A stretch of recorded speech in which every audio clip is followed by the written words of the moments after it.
Hola amados hermanos, ¿qué tal están? Yo soy Giselle Rojas, la pastora profeta del Ministerio de Restauración del Reino de los Cielos.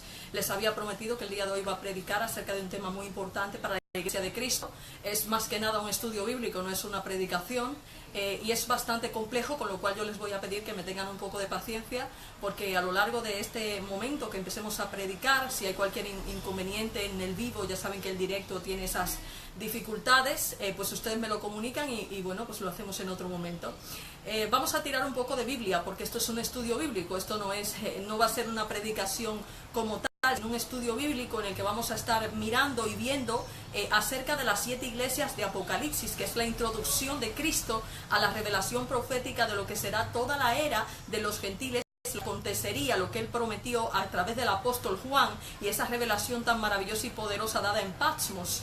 Pero antes de adentrarnos en esta apasionante revelación, vamos a intentar entender la revelación profética, porque gran parte del libro de Apocalipsis sí que es verdad que es una revelación, pero es una revelación dada en parábolas. El 80% del Apocalipsis está en parábolas, es decir, que para poder interpretarlas tienes que tener el dominio del Espíritu Santo para poder tener conocimiento y entendimiento de lo que se está hablando. Miren, hay una de las cosas que aprendí con Dios, es que la Biblia está cifrada. Al estar cifrada es porque está en parábolas. Al estar en alegorías, muchas de las cosas que hay, si no te las da el Espíritu Santo, no las puedes entender. Y antes de adentrarnos en lo que es la revelación de las 7 iglesias, vamos a entender algunas cuestiones de lo que son las genealogías, lo que es el libro de las crónicas, lo que han significado, simbolizado, por qué se hace esta revelación en Anatolia, por qué es hecha en esa zona que es la actual Turquía. Mi alma alaba la gloria de Dios, porque realmente tiene una significación, o sea, no fue hecho al azar. Estas iglesias que van a estar ubicadas en lo que es la actual Turquía, Anatolia, no fueron puestas ahí al azar, sino que son en llave, una clave de revelación profética. Lo primero es que en la Biblia hay libros que son llave y hay libros que son puertas. Es decir, para poder abrir una puerta necesitas la llave, y una de las llaves principales de la revelación son las genealogías. Por ejemplo, ¿por qué Cristo hace esta revelación precisamente sobre las 7 iglesias que están en Anatolia? Pues lo primero es porque si tú te vas a analizar los antecedentes de los 3 hijos de Adán, Adán tuvo a Set, Adán tuvo a Abel y Adán tuvo a Caín. Son 3 hijos, pero si analizamos que Abel era prefigura de Cristo y que cuya muerte dio como consecuencia otro hijo llamado Set, y este Set viene a ser prefigura de los gentiles, que es a través de su linaje que iba a ser llamada descendencia, y otro hijo que es Caín, que va a ser el impío que va a matar al justo. Pues ya vamos entendiendo un poco el concepto de lo que va a ir pasando con los 2 pactos y los rebeldes dentro del pacto en la obra de Dios, porque Dios va a utilizar a los hijos, va a utilizar a las naciones para hablar de las revelaciones proféticas de manera oculta y simbólica. Cuando ya hablamos de Noé, que tuvo 3 hijos, Cam, Sem y Jafet, sabemos que Shem, de donde procede el Cristo, y las naciones de donde viene Arfaxad y posteriormente Abraham, va a ser tratado como lo que es el antiguo pacto, la Jerusalén terrenal. Pero sin embargo Jafet, sus hijos, Mesec, Tubal y todos estos, van a ser utilizados como lo que va a ser los gentiles, los hijos de Jafet, que Dios aumentará, como pasa con los hijos de José en revelación profética.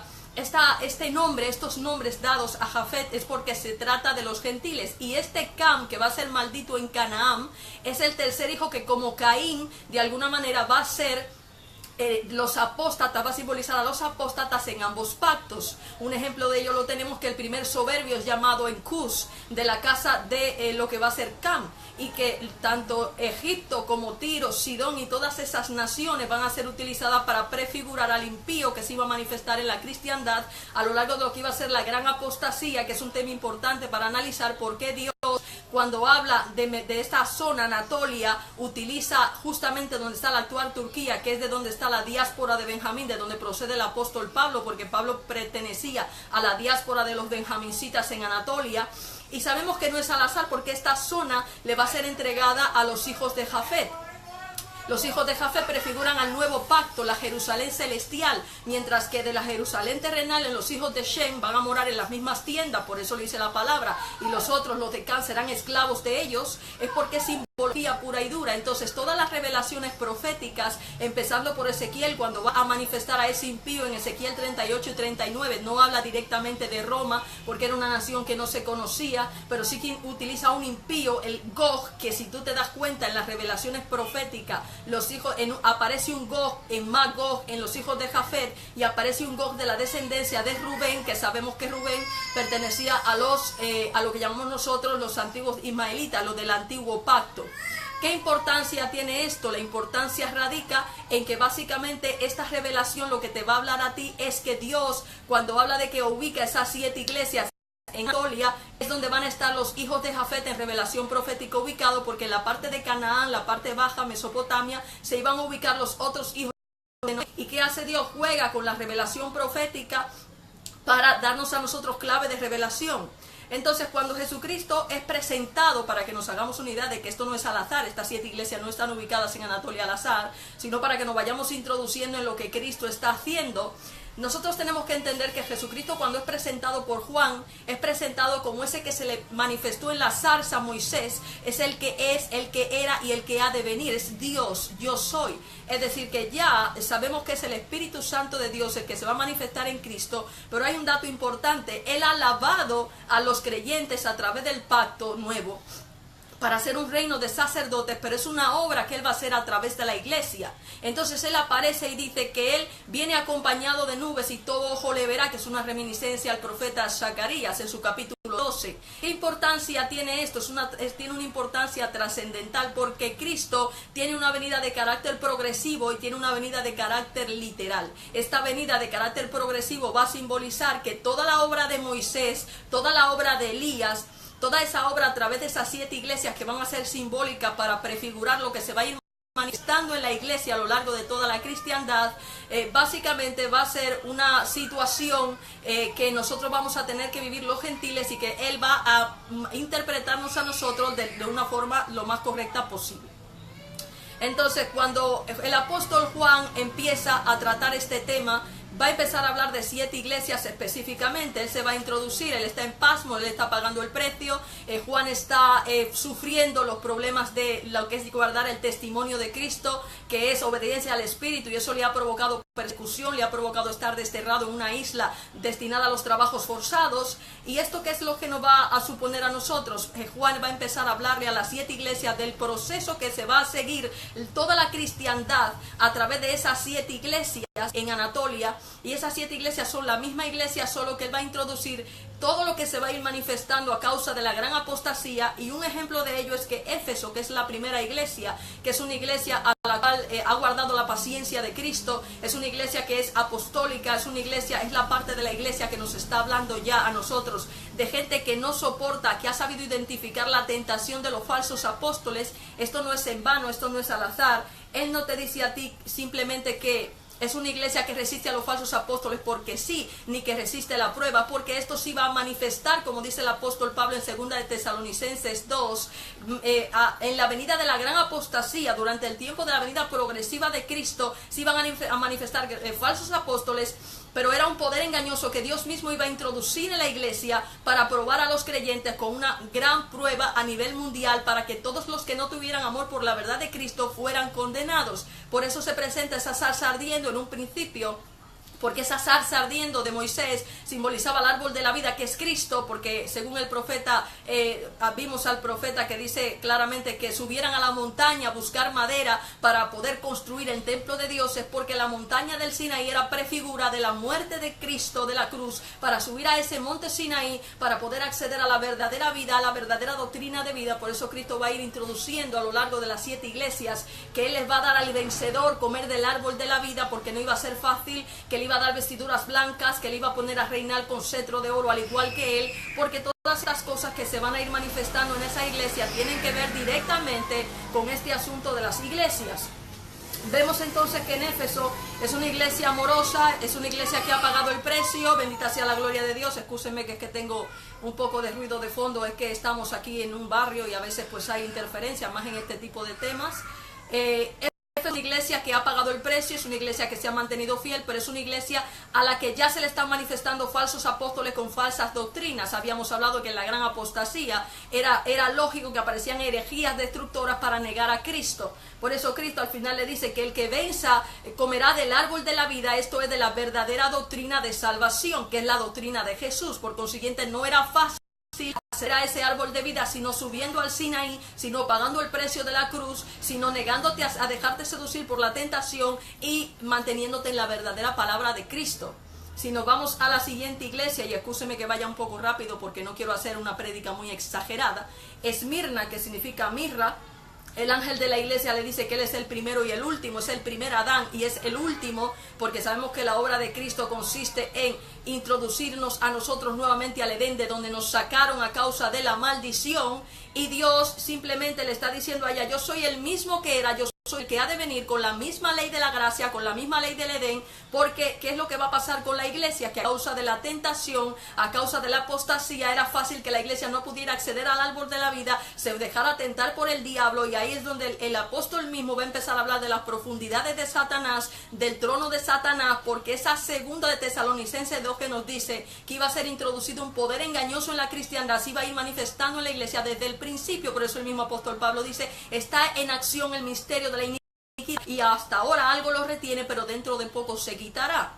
Bendita sea la gloria de Dios. Dice que esta gente calumnia a los verdaderos discípulos. No son verdaderos discípulos. Tomamos la Biblia porque es importante que vayamos viendo un poco el asunto. Esta es una iglesia que todavía tiene fragancia, es una iglesia que está todavía latente, pero es una iglesia en la que ya tenemos el problema de la gente que dicen que son cristianos pero sin serlo, como los gabaonitas. Dice que son de la sinagoga de Satanás, es decir, Satanás es el espíritu de rebelión, es la serpiente dejada en ese árbol malo, del cual el que come se revela el Edén y es echado fuera. Pero en la iglesia no pasa eso, porque sabemos que Dios iba a permitir que ese poder, como el árbol de Nabucodonosor, creciera hasta el cielo, se hiciera poderoso, un sistema leudado, y que los discípulos, como en los tiempos de Saúl, fueran procesados dentro de ese sistema apóstata denominado Babilonia, y de eso va a ir todo el Apocalipsis.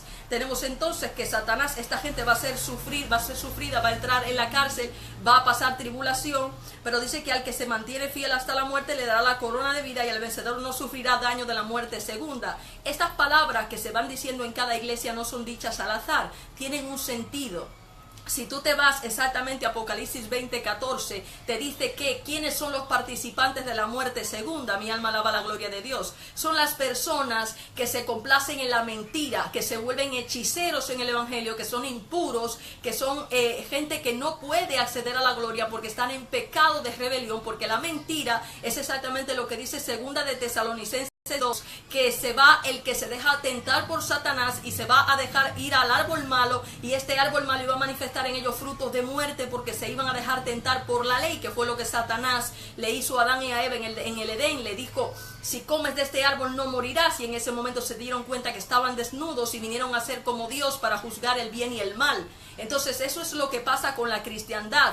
La persona que gusta de la muerte segunda es la persona que se complace en la mentira y en la iniquidad, de ese poder engañoso, ese árbol malo dejado en el Edén junto al árbol de vida, para que todo el que entra al Edén y se complace en la mentira sea condenado. Ya Cristo lo está introduciendo, porque el sistema apóstata se iba a establecer en la cristiandad. En la misma cristiandad, el mismo Satanás iba a obtener todos los reinos de la tierra, porque Dios se los iba a dar para él probar a sus hijos, y los que resistieran esa tentación hasta el fin, esa persecución, eran los que podrían tener acceso a ese árbol de vida. Los que estuvieran dispuestos a obedecer al Espíritu Santo eran los que iban a tener acceso a ese árbol de vida. Solamente esto, si Cristo se lo está advirtiendo, remitiéndolo de un versículo a otro, porque Dios nunca da la verdad completamente, sino que la da por partes.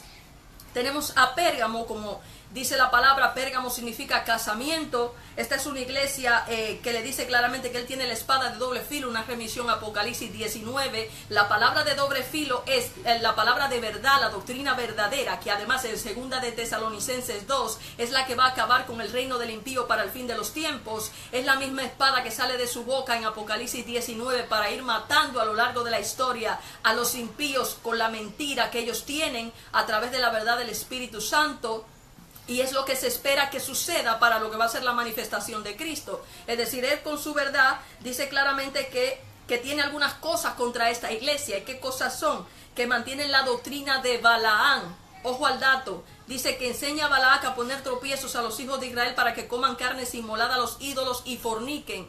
Esto no es al azar. Una cita de Balaam te remite a 2 de Pedro 2 y al pecado de esos maestros y falsos profetas y rebeldes que negarían a Cristo, que se irían detrás de un salario de la iniquidad porque irían tras esa doctrina diferente, estarían como los moradores de Sodoma y Gomorra, como los del tiempo de Noé, no entrarían al descanso, no dejarían los bienes, estarían comerciando, vendiendo, comprando, algo que no era lícito en los creyentes verdaderos, porque eso es lo que nos refiere Lucas 17 a nosotros sobre la gran apostasía. El problema de Balaam, ¿cuál fue? Se le dio una orden, no maldecir al pueblo, los moabitas y los madianitas, que eran prefigura de lo que iban a hacer los apóstatas dentro del pueblo de Dios, le iban como Satanás, a tentar a él, a obtener riqueza, famas y poder, a cambio de que él maldijera al pueblo. Pero esta tentación le iba a venir al pueblo, le iba a venir igual que a Balaam por medio de la misma palabra, de la misma Biblia, porque ese árbol malo iba a estar plantado en el mismo Edén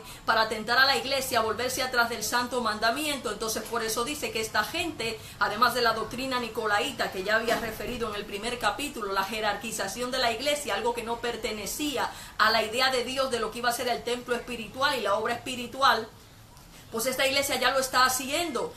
El sacrificio de carne y todas estas cuestiones que proceden de la gran apostasía, porque nosotros tenemos prohibido comer carne desde la ley del Edén, más el sacrificio a los ídolos, porque cuando usted se revela, usted se vuelve idólatra. La Biblia dice que este camino de Balaam es que ellos se irían detrás de un salario de la iniquidad para obtener ellos un sueldo, a cambio de ellos maldecir al pueblo, porque al predicar rebelión están maldiciendo al pueblo. Y esta es la revelación de la que Cristo está advirtiendo que ya se manifiesta en esta iglesia llamada Casamiento, que es Pérgamo, y es una situación que es importante que se mire, porque justo en número 25, donde se dio la fornicación del pueblo de Israel con las moabitas, el pueblo lo que hizo fue referido a 1 de Corintios en su capítulo 10, cuando te dice que el pueblo fornicó casándose con mujeres extranjeras. Ellos entraron en rebelión y fueron empalados cara al sol la mayoría de israelitas, porque estaban contaminando al pueblo. Y allá en Nehemías y en Esdras se habla de divorcios masivos de parte de Yahvé, porque ellos habían encendido la ira de Yahvé, y el pueblo, ya los hijos no hablaban el idioma de Dios, sino que estaban hablando idioma extranjero, y toda esa maldición se introdujo a causa de esta rebelión en el Edén, de esta rebelión en la verdad de Cristo, donde ellos no pudieron permanecer. Entonces vemos la implicación que tiene esta doctrina de Balaam, que te remite a ti al problema de Sodoma y Gomorra, al problema de Noé, a los ángeles que no guardaron su morada, sino que se casaron con hijas terrenales, a esos ángeles que están guardados en prisiones eternas hasta la venida de Cristo, esa situación de Noé, que es el bautismo que hoy nos salva en medio de la rebelión del pueblo, en ese becerro de oro que el pueblo está adorando como en los tiempos de Moisés antes de la venida de Cristo. Y es a esto que te está refiriendo Balaam con la doctrina. Por eso es que Balaam es utilizado como ejemplo del camino que seguirían los rebeldes, como también el camino de Caín, porque los caínitas se dedicarían a matar a sus hermanos, en tanto que ellos no tendrían amor por la verdad, serían del maligno, como dice el apóstol Juan, sería gente torcida, porque no tendrían amor, no permanecerían en la verdad como hizo Satanás, porque fue homicida desde el principio, y seguirían la rebelión de Coré. Estamos hablando de la rebelión dentro del pueblo a causa de los falsos maestros y las herejías, a causa de ese poder engañoso en el que no permanece en la verdad y se complace en la mentira, muere, pasa a la muerte segunda, se vuelven hechiceros, brujos. Por eso 2 de Tesalonicenses 2 dice que las personas que siguen el poder engañoso van a manifestar poder por influjo de Satanás. Lo advierte Cristo en Mateo 24, que aparecerían muchos falsos profetas y falsos cristos con poder de milagros y de prodigios que engañarían incluso a los escogidos, pero sería gente de maldición, porque estarían mordidos por Satanás, habiendo escapado de la corrupción, volverían a ellas. Y ya Cristo lo está refiriendo, remitiéndote a ti a Balaam. ¿Qué dice la palabra? Que él le dará un nombre nuevo al que pueda permanecer, esto es, poderle mantener dentro del templo de Yahvé, cosa que no iba a ser fácil, porque no todo el mundo iba a poder permanecer en la palabra de verdad bíblica. La siguiente iglesia es Tiatira, que es sacrificio incesante. Esta iglesia dice que el Hijo de Dios, cuyos ojos son llamas de fuego y sus pies bronce fruncido, es la manifestación del Cristo. Hay que tomar en cuenta, antes de seguir con esto de las iglesias, que Dios lo que hizo fue una obra con un templo de carácter espiritual. Estamos hablando de un templo de sacrificios, dice Hebreos a partir del capítulo 7, que Dios erigió un tabernáculo en el cielo al cual entró Cristo, no hecho por mano de hombre, sino por Dios. Es un tabernáculo espiritual al cual tú entras para ser sacrificado y para convertirte en esas piedras preciosas que constituían las paredes y los adornos del templo de Salomón, que era símbolo, ese oro refinado en fuego de prueba que recibía del rey de Tiro, ese Satanás, ese oro que recibía de la reina de Sabá, y sobre todo ese oro que recibía de todas las iglesias que eran sus amantes. Ese oro es el sufrimiento, el sacrificio de los creyentes. Mi alma alaba la gloria de Dios, que de alguna manera van padeciendo y van lavando sus ropas, van haciendo parte de ese templo Jerusalén celestial, que van haciéndolo con sus obras y con su vida, porque es un templo de carácter espiritual, no es terrenal. Por eso él dice: yo te pondré como columna en mi templo si tú permaneces en la verdad. Mi alma alaba la gloria de Dios. ¿Qué es lo que pasa aquí? Aquí ya se habla de Jezabel. Jezabel la Sidonia, y vamos a ir por partes porque esto es algo profundo, esto es complejo. Estamos hablando de otro tema todavía más profundo, estamos hablando de las profecías, y Jezabel es el espíritu de rebelión. Jezabel es la ramera. Por eso Jesucristo, cuando Herodes va a buscarlo, le dice claramente: él es la manifestación de ese sacrificio de Elías, donde desciende todo el fuego del cielo para acabar con los profetas de Baal, la verdadera revelación del cielo. Él le dice: dile a esa zorra que no conviene que un profeta muera fuera de Jerusalén, porque Cristo estaba siendo perseguido por Herodes. Era el pastor en ese tiempo de Israel, el rey, por decirlo así, de esa zona. Estaba siendo manipulado por este espíritu de esta Sidonia, Sidón, igual que Het, al igual que Tiro. Son naciones cananeas, o sea, son naciones que de alguna manera pertenecen a Canaán, de la estirpe de Cam. Y siempre que se enumeran estas naciones, estamos hablando de Satanás. Ella se le dice zorra porque como Gomer es una ramera, de alguna manera ese espíritu es el que persigue a los profetas. Es el espíritu de rebelión que se casa con los pastores del pueblo para conducirlos a ellos ¿a qué? A la idolatría, a la rebelión, a la falsedad, a perseguir la verdad. Porque cuando Acab se encuentra con Elías, le dice: tú eres el que trastorna a Israel. Y dice: no, el que trastorna a Israel eres tú, que te has ido detrás de la mentira y te has puesto a perseguir a los profetas porque no te quieres arrepentir, estás resistiendo al Espíritu Santo. Mi alma alaba la gloria de Dios. ¿Y qué es lo que pasa con Jezabel? Esa manifestación de esta profetisa que los seduce a fornicar es la misma situación de que pasa cuando tú adulteras. ¿Qué dice Romanos 7? Cuando te mueven a irte a la ley para juzgar conforme a la ley cuestiones de la gracia, usted adultera, usted se hace fornicario espiritual. Bendita sea la gloria de Dios. Entonces, ¿qué es lo que pasa cuando usted adultera? Que al irte a la ley te dejaste morder por Satanás, te vas a rebelar, te vas a poner a comprar y a vender, te vas a poner a trabajar, no vas a entrar al descanso, vas a empezar a hacer las obras del diablo, que es lo que pasa con ese árbol malo detrás del que está Satanás, y de lo cual esto era alegoría. Por eso Jezabel, que es la Sidonia que se casa con Acab, ella recibe la profecía de la muerte de Nabot, a quien persiguió y traicionó, a quien se puso a difamar para poderle quitar su viña.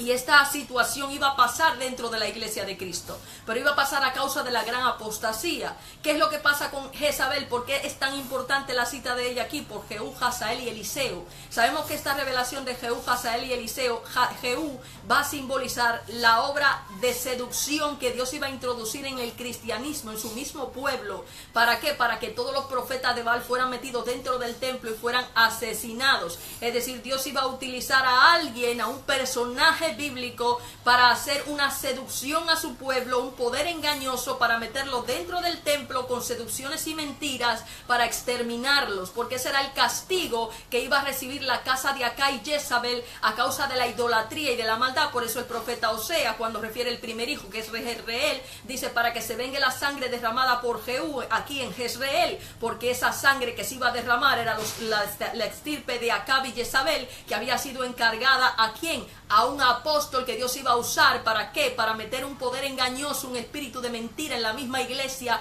un poder seductor, para que todo el que se complaciera en la mentira fuera la muerte segunda, porque la Biblia establece que esa es la obra de Dios en el templo, ese es el sacrificio. Por eso es un templo de sacrificios, porque Dios establece un sistema para poder hacer contigo lo mismo que le hizo a Jesucristo, que fue matarlo a él en ese altar de holocausto que él había montado por la misma palabra. ¿Para qué? Para exterminar a los justos y de alguna manera ser glorificado él en ellos, a consecuencia de que esto es la forma en la que él se glorifica, dando los frutos dignos que tienen que dar en ese proceso. Hemos ahondado quizás mucho en el tema de Jezabel, pero tengan presente que la obra de Elías en ese monte Carmelo es la manifestación de Cristo en el primer siglo, es esa manifestación de ese poder, ese holocausto vivo sobre el que cae el poder del cielo y se manifestó en la tierra en Jesucristo para acabar con la mentira de los profetas falsos que habían seguido el camino falso en las escrituras, y esta gente que le va a sacar. Esta gente estaba dándole al pueblo mentira, estaban totalmente rebelados, eran hijos del diablo, como le decía Cristo, sois hijos de Caín, no habéis permanecido en la verdad porque sois hijos de la mentira, no habéis dado frutos de vida sino de muerte porque estáis mordidos por la serpiente. Yo vengo a sacaros diciendo cómo tenéis que caminar para poder salir de esos aguijones. Entonces Cristo es matado por ellos como Esteban, porque ellos no pueden recibir la verdad del Espíritu porque lo están resistiendo, porque están anclados en la ley y por consiguiente en un aguijón. Por eso estaban seducidos por el espíritu de Jezabel, que es el espíritu de rebelión que ataca a los líderes del pueblo cuando se dejan seducir por ese árbol malo donde está el diablo, que es la serpiente. Por eso dice, tú conoces dónde están las profundidades de Satanás. Estamos hablando ya de que el diablo se ha apoderado completamente de la iglesia. Lo que se está manifestando es fruto de muerte por todo lado. Dios los va a tirar en cama, Dios los va a que le caigan todas las plagas de Deuteronomio en su capítulo 28, porque son rebeldes y el rebelde sufre estas plagas. Entonces, de alguna manera, ¿qué le dice el Señor? Al que venza yo, regirá por las naciones, cero de hierro, como se quebrantan las piedras de arcilla. Esta es una reminiscencia, Apocalipsis en su capítulo 19-15, que es algo que iba a pasar con los que fueran permaneciendo en la verdad, que como David iban a recibir el cetro de poder, el cetro de mando y de gloria, y se iban a sentar a la diestra de Dios, y Dios pondría a sus enemigos por debajo de sus pies. Dice que Él lo recibió de su padre, el lucero del alba. Esta es una promesa para el que no se dejara seducir por Jezabel, para el que no se dejara seducir por el diablo, para estar practicando las obras de la ramera. ¿Por qué está pasando este asunto? ¿Por qué Oseas va a mencionar el problema de Jehú? Hazael, ¿quién era? Hazael es el rey de Damasco. He sido ungido para perseguir al pueblo de Dios a causa de su idolatría y su apostasía. Jehú ha sido ungido para matar a los rebeldes. ¿Qué pasó con el Islam? ¿Qué pasó con el cristianismo? Tenemos un apóstol que ha introducido un poder engañoso para seducir a los rebeldes y a los que tienen complacencia en la iniquidad y en la impiedad, para que estos se conviertan en hijos de perdición y se conviertan en un poder de carácter engañoso, porque Dios sabía que la obra de salvación, para poder ejecutarla, tenía que usar a Roma. Y Dan, que es la serpiente que está en el Edén, Dan, que es, como le dice el Señor a Pablo, dura cosa te es dar cosas contra el aguijón, que es lo que le dice claramente a Dan, la tribu de Dan en Génesis 49, 16, 17, dice que Dan juzgaría a su pueblo, y que dice que es serpiente en el camino que acecha, muerde al caballo y hace caer hacia atrás el jinete. Ese jinete que cayó fue Pablo. Pablo es el que va camino de Damasco. Pablo es el que procede de Anatolia, de la diáspora de Benjamín, como el rey Saúl, se llama Saúl como Saulo, y él iba a ser este Jehú que iba a asesinar a toda la estirpe de Acab y Jezabel en el pueblo a través de ese poder engañoso que Dios iba a introducir para seducir a la iglesia a volverse atrás de los preceptos del Edén que Cristo vino a introducirnos. Mi alma alaba la gloria de Dios. Entonces este es el asunto. Fíjate qué profunda es la revelación solamente de Tiatira. Podríamos abundar aquí 50 horas sobre este tema, pero lo que me interesa es que la información la tengan y la puedan mirar ustedes por otro lado, porque es una comparación. Esto es reminiscencia. Hay que tener dominio de la palabra, hay que tener dominio de los enllaves de revelación. ¿Qué pasa con Sardes? Sardes es una iglesia, dice el Señor, Él tiene los 7 espíritus de Dios. Acordémonos que los 7 candeleros son las 7 iglesias donde están los espíritus de Dios, las 7 estrellas.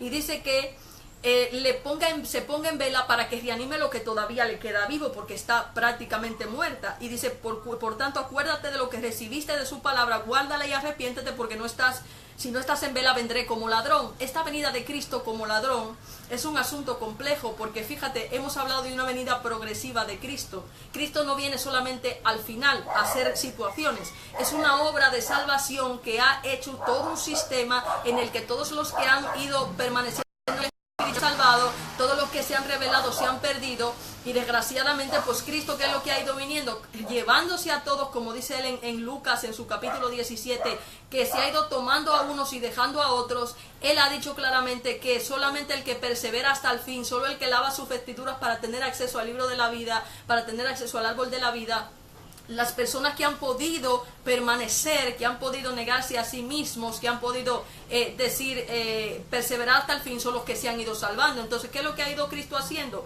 La obra de salvación no es de último momento, porque pobrecitos los últimos que venga Cristo y se pierdan nada más eso. No, todo el mundo ha ido pasando por este altar de sacrificios, y en este altar de sacrificios han muerto los que se han dejado morder por la serpiente, han vivido los que han permanecido sufriendo por permanecer en la verdad, luchando contra el pecado de rebelión hasta la sangre. Y esta es la verdad de lo que está diciendo la palabra. Dice que al vencedor será revestido de vestiduras blancas. ¿Qué son las vestiduras blancas? Sabemos que el Gadareno, en la revelación del Gadareno, ¿qué problema teníamos nosotros? Ese hombre estaba loco, atado por cadenas. Para que os hagáis una idea de lo que son las vestiduras, vamos a poner dos ejemplos de parábolas. La parábola del joven descarriado y la parábola del Gadareno. La desnudez procede de que usted no es hijo de Dios, usted está en pecado, usted está en vergüenza delante de la presencia de Dios, usted no ha lavado sus vestidos en la sangre de Cristo, como dice Apocalipsis 12, que los que laven sus vestiduras en la sangre de Cristo, en la tribulación, para poder tener frutos dignos de arrepentimiento, son los que podrán tener acceso arriba, muerta su carne, vivificado su espíritu, con frutos de vida que confiesen el nombre de Dios. Esta gente no estará, será como el Gadareno, que ha salido del mundo de demonios, de los espíritus inmundos, para ser limpiado por dentro de esos espíritus inmundos que van a parar a los rebeldes que no se arrepienten, apacentados por cerdos prácticamente. Y esta gente que pudiera lavar sus vestiduras de demonios, sacar de ti todos esos demonios, todo ese pecado de adentro, lavar el plato por dentro, esa gente es la que podrá tener acceso y vestiduras blancas delante de la presencia de Dios. Pero esto costaría sufrimiento, esto costaría proceso, esto costaría tribulación a causa de la rebelión. Entonces a esto es que se refiere la vestidura blanca. Por eso cuando se le va a hablar a la última iglesia se le dice: estás pobre, desnuda, en vergüenza, porque ha perdido la limpieza interior. Es una iglesia endemoniada, es una iglesia llena de frutos de muerte, que no tiene ni idea de dónde está parada a nivel espiritual. Y eso es exactamente lo que Dios le está diciendo a Sardes, que significa recobro. Le está diciendo: voy a darte vestiduras blancas si tú te arrepientes, si tú permaneces. Porque todas estas recomendaciones no es solamente exclusivamente a un momento estado de la iglesia, sino que Dios ha usado a toda la iglesia para hablarle en parábolas sobre la situación que se iba a ir manifestando en el pueblo, y lo que Él iba a ir dando a los que permanecieran en la verdad, y lo que iba a pasar con los rebeldes. Filadelfia es una iglesia a la que se le dice: yo te he dado la llave de David, una puerta te abro que nadie cierra. En fin, eso ya lo sabemos. Es una reminiscencia al problema de Sefnat y la alegoría de lo que va a ser Eliakim en Ezequías, en el reino de Ezequías. Sabemos que el libro de los Reyes es una revelación profética continua de lo que va a ser la obra de Cristo con los gentiles y con el mismo pueblo de Ismael. Y una cosa importante es que el problema de Sefnat era la apariencia, y el problema de la riqueza dentro del pueblo, la ostentación, y Dios le había quitado a Sefnat el poder, se lo había dado a Eliakim, hijo de Hilquías, porque este hombre era una vergüenza para lo que era el templo, en tanto que se había dedicado a tener grandes carros y dinero, cuando eso era algo que no era permitido dentro del pueblo. Y al parecer Dios está diciendo a la iglesia: yo voy a abrir esta puerta delante de ti. Coincide con la época en la que se da la reforma protestante, en la que ya Dios está perfilando lo que va a ser la obra de restauración final, y Él está diciendo: te voy a abrir la llave de David, que es la llave del reino, porque resulta que la puerta del camino estrecho, la puerta verdadera, es la que te conduce a la verdadera doctrina. Y Dios iba a empezar a darle esa llave a la iglesia. Mi alma alaba la gloria de Dios, porque el tiempo estaba acercándose a su final. Dice la palabra para el final de esta iglesia, dice: no has renegado de mi nombre, mira que te voy a entregar a algunos de la sinagoga de Satanás, que se proclaman judíos y no lo son, para que vengan y se postren y sepan que yo te he amado. La iglesia perdió el poder, la iglesia perdió absolutamente casi toda la centralización. ¿Y qué es lo que va a pasar? Dice que le pondrá como columna en el santuario de Dios. Estamos hablando en el templo espiritual, la Jerusalén celestial, de la cual era símbolo el templo de Salomón, que era un templo de carácter espiritual. Recordemos que solamente el altar de bronce eran 12 bueyes que mantenían un mar que tenía una capacidad de 1000 litros, que es de 2000 litros, que son 2000 años, que era exactamente lo que iba a durar la cristiandad, el proceso de lo que iba a ser la conversión por medio de la obra apostólica. Y una de las cosas importantes que tiene es que todas las cosas que hay en el templo de Salomón son simbólicas. El mismo Hirán de Danita, un Danita que iba a ser el que iba a ser elaborar la escarlata y la púrpura, porque era un templo que iba a ser Babilonia prácticamente, y ese oro que le iba a proporcionar ese rey de Tiro, comparado con el diablo en Ezequiel 28 y 29, que era prácticamente una reminiscencia a lo que iba a ser el poderío de Roma en la cristiandad, un rey que iba a comerciar con todas las naciones de la tierra, que iba a someter a los santos, que los iba a perseguir a la manera de Saúl.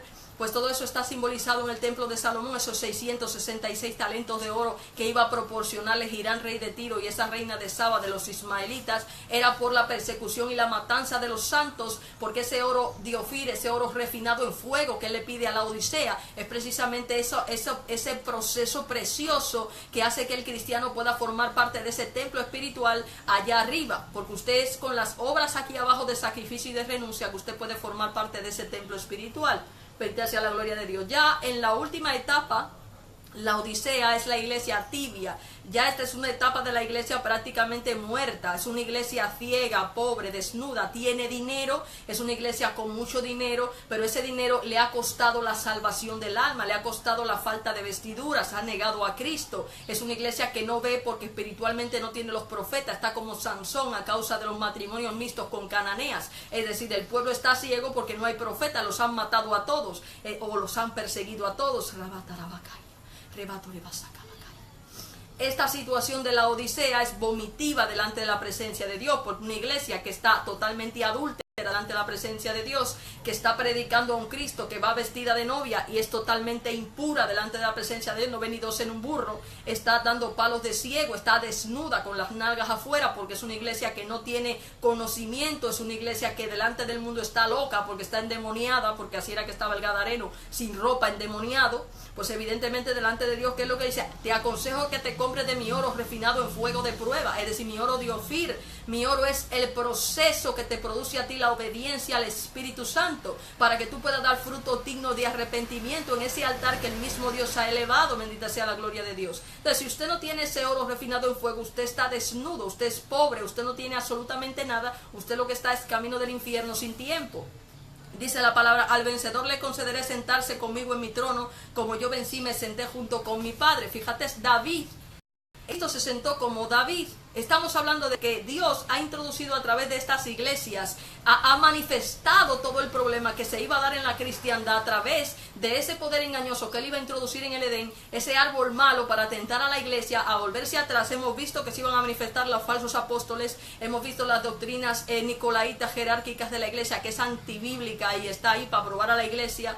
Hemos visto la manifestación de Balaam, que es la gran apostasía, falsos maestros, falsos profetas, falsos cristos, que se iban a manifestar para hacer persecución de los verdaderos ungidos, porque no sabían el proceso de las glorias. Gente que se iba como los moradores de Sodoma y Gomorra a estar casándose, dándose en casamiento, a estar comprando y vendiendo, cosa que no iban a poder hacer los discípulos, porque como dice Apocalipsis 13 a partir del versículo 11, esta gente, a causa de esa segunda bestia que era Roma, transformado el imperio romano en una iglesia con carácter de cordero, cuando habla como el diablo, apoyada en ese poder engañoso, iba a perseguir a los ungidos, iba a manifestar milagros y prodigios, pero por influjo del diablo, iba a los que nieguen a Cristo les iba a dar de todo, pero a los que no lo negaran lo iban a perseguir y no podrían ni comprar ni vender, y ahí vamos a estar en la cristiandad todo este tiempo perseguidos. Por eso todo el Apocalipsis ahora empieza a manifestar ese Cristo sentado alrededor de 24 apóstoles, porque son 24, uno para la primera manifestación y uno para la última. Tendríamos ahí los 7 candeleros, que son las 7 iglesias. Sabemos lo de los apóstoles porque si tú te vas al final, en la Jerusalén terrenal tienen las 12 perlas debajo, las 12 puertas de las tribus arriba, y arriba hay 12 ángeles, que son los ángeles que han de venir con Cristo en la segunda manifestación para recoger a los que son de Dios, para recoger a sus ungidos otra vez, como hizo en la primera manifestación, un arrebatamiento general a causa de la doctrina, como hizo en el primer siglo, que recogió a toda la mies porque ya estaba en el fruto en vid. Entonces, en ese templo espiritual que va a manifestar a partir del capítulo 4 de Apocalipsis y el capítulo 5, que es lo que va, los 4 seres vivientes tienen 4 caras, porque eran las 12 tribus de Israel manifestadas en 4 grupos distintos. Uno eran la cabeza de buey, que eran Benjamín, Efraín y Manasés, que eran los hijos de José y el hermano de José. Otras tribus eran las del norte, Aser, Dan y Neftalí, con la cabeza de águila. Otras tribus eran las del sur, que eran Rubén, Simeón y me parece que Gad. Y ya en el oeste oeste, en la parte de Israel, que si lo ubicamos en un mapa estarían Judá, Zabulón y Isaacar, en la zona que las promesas bíblicas de Moisés en Deuteronomio y en Génesis van a ir dando claves de revelación para entender lo que iba a pasar tanto con el petróleo debajo de la tierra, los tesoros ocultos en la arena de Isaacar y Zabulón, lo que iba a pasar en América con los últimos hijos de José, que somos nosotros, los benjamicitas, los efraimitas y Manasés, y esas revelaciones te van introduciendo a ti cómo Dan aparece en el norte, que es la actual Europa, donde está Italia, Dan, Aser y Neftalí, donde se ubicaría esa iglesia ramera, experta en púrpura y escarlata, que iba a ser usada para lo que es la obra de juzgar al pueblo a causa de ese poder engañoso introducido por Pablo a través de la tribu de Dan, porque por eso es la serpiente que muerde al caballo, hace caer hacia atrás al jinete.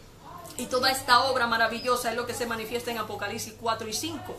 Esa obra de ese mar de cristal al que van accediendo las almas por ese proceso de las obras de Moisés, de liberación del pueblo por las plagas en Egipto, porque ese Egipto era manifestación, como dice Romanos 9, de ese poder impío que Dios iba a elevar endurecido sobre la cristiandad, para que el pueblo de Dios tenía que salir con sufrimiento, adorar al desierto, y esa manifestación era la que se iba a dar a través de la misma Babilonia. Por eso se habla de esa gran ramera que tiene las mismas características que Tiro, que iba a comerciar con todas las naciones de la tierra. Se utilizan los hijos de Noé para hablar de estos negocios, y que iba a ser finalmente destruida porque los santos iban a estar orando y derramando en el santo templo sus lágrimas que subían a la presencia desde el altar de oro después de sus sacrificios a manos de esos rebeldes, como le pasó a Jesucristo, bendita sea la gloria de Dios. Entonces toda la obra de Apocalipsis va a versar sobre eso. Hoy me he querido centrar en las iglesias, porque a través de las 5 iglesias Él te da a ti la manifestación resumida de todo lo que te va a explicar posteriormente. Por eso es la llave de revelación de Apocalipsis hacia la gloria de Dios.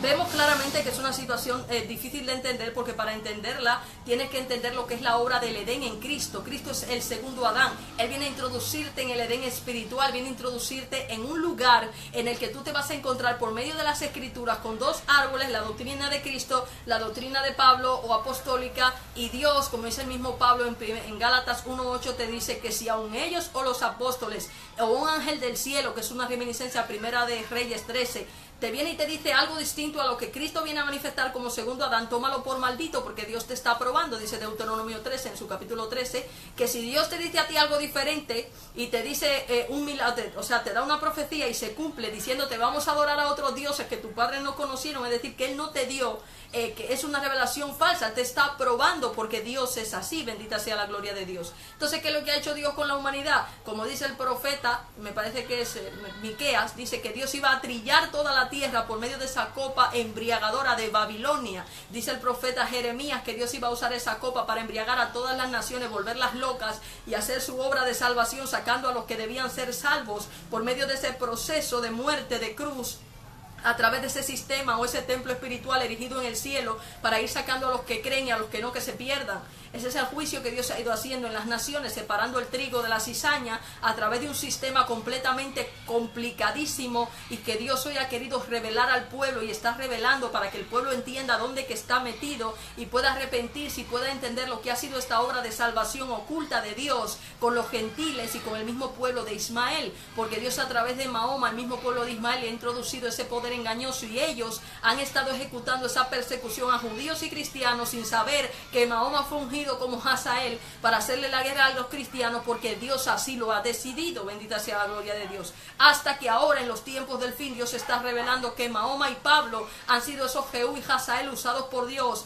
para procesar al mundo entero a través de las dos religiones mayoritarias, para ir sacando el trigo de la cizaña de todas las naciones, tanto de Oriente como de Occidente. Y esto ha sido un plan maravilloso y fantástico que Dios quiere que el pueblo comprenda. Las 7 iglesias de Apocalipsis te hablan de las promesas de Dios para el que se salva, para el que resiste la prueba. Esa prueba sobre todo el mundo era la prueba de la tentación de ese árbol. Por eso Él dice a través de la profecía de Egipto, a través de Ezequiel en su capítulo 29 al 32 me parece, dice que era un árbol que Él iba a plantar igual que al de Asiria, con ese rey impío que ha sido un papel jugado tanto por el Papa como ha sido jugado por los califas en el Islam. Y esos reyes terrenales han estado persiguiendo corrigiendo a través de esa doctrina endurecedora a los que han querido permanecer en la verdadera gracia, como los jóvenes Mesac, Sadrach y Abednego en Babilonia. Y esa es exactamente la situación que Dios ha manifestado, y Él utiliza 3 tipos de plagas, o sea, 3 tipos de sistema, 21 plagas, porque es los 21 siglos que iba a durar la obra de salvación. Pero las plagas en el tiempo de Moisés fueron usadas para hacer que el pueblo pudiera salir de la esclavitud por medio de enfermedades, guerras, diferentes gobiernos de impíos,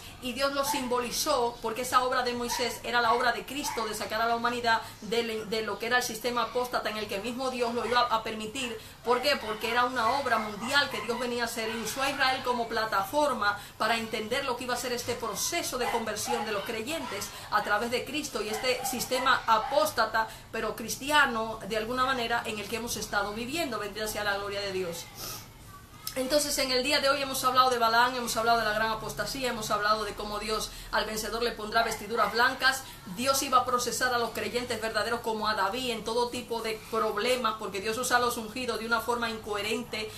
Los ungidos son esos 2 testigos que han entrado en Sodoma y Gomorra como los ojos de Dios, los pequeñitos de Cristo. Quien los toca es maldito. Esa gente es procesada por Dios en enfermedad, es procesada por Dios en pecado. Esa gente es procesada en todas las áreas, porque Dios tiene que sacar de ellos el fruto precioso, ese jugo, ese oro refinado en fuego de prueba, que es el verdadero limpieza de pecado del corazón, la verdadera circuncisión, para poder tener acceso a ese árbol de vida, a ese templo espiritual, a esa Jerusalén celestial, a la que no entra carne ni sangre. Y esta ha sido, señores, la predicación y el estudio que el Señor me ha permitido darles en el día de hoy, que espero así haya sido edificante, espero les haya gustado. Ha sido espeso, lo sé, ha sido de mucha revelación profética, porque cuando Dios me dio a mí esta revelación, yo no tenía absolutamente la menor idea de qué iba esto.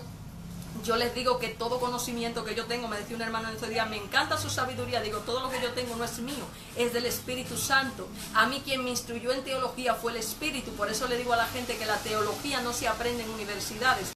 La teología y la revelación profética, hablo de revelación profética porque toda revelación de una parábola procede del Espíritu Santo, y este es el espíritu de los profetas. Por consiguiente, cuando se habla de una revelación de algo, de una alegoría, es una revelación profética. Bendita sea la gloria de Dios. Entonces, todo lo que yo les doy a ustedes me lo ha dado Dios después de haber muerto, después de haber sufrido mucho, para yo decirle a Dios: Señor, yo no tengo conocimiento, dámelo tú, porque no quiero darle basura a tu pueblo, no quiero darle mentira a tu pueblo, no quiero que ellos vayan a creer bastante vanidad e idolatría ya tienen encima, para que encima yo venga a darle a ellos basura. Entonces, todo lo que yo les doy a ustedes es conforme a la revelación profética. Esto no lo van a encontrar en ninguna Biblia, no lo van a encontrar en ninguna universidad, ni siquiera es probable que se lo puedan dar sus pastores, porque esto es una revelación de Dios dada a mí para que yo se la entregue a su pueblo, como mismo Él me la dio a mí gratuitamente. Entonces, amados hermanos, voy a escribir esto por escrito, porque hay muchos detalles que en predicación directa a uno se le escapa, y es importante que se tenga, pero no se preocupen, porque yo me tomo mi tiempo para hacérsela por escrito, para que les quede mayor constancia, y en el nombre de Jesús espero que haya sido edificante. En lo sucesivo vamos a seguir tratando temas del Apocalipsis, porque creo que es la revelación final y la que verdaderamente importa. Espero que les haya gustado, espero que haya sido edificante. Y bueno, pues que el Señor me les bendiga en esta maravillosa tarde. Ya nos seguiremos viendo el próximo día de predicación con temas edificantes para el pueblo, en el nombre de Jesús. Que Dios me les bendiga en esta tarde. Hasta luego.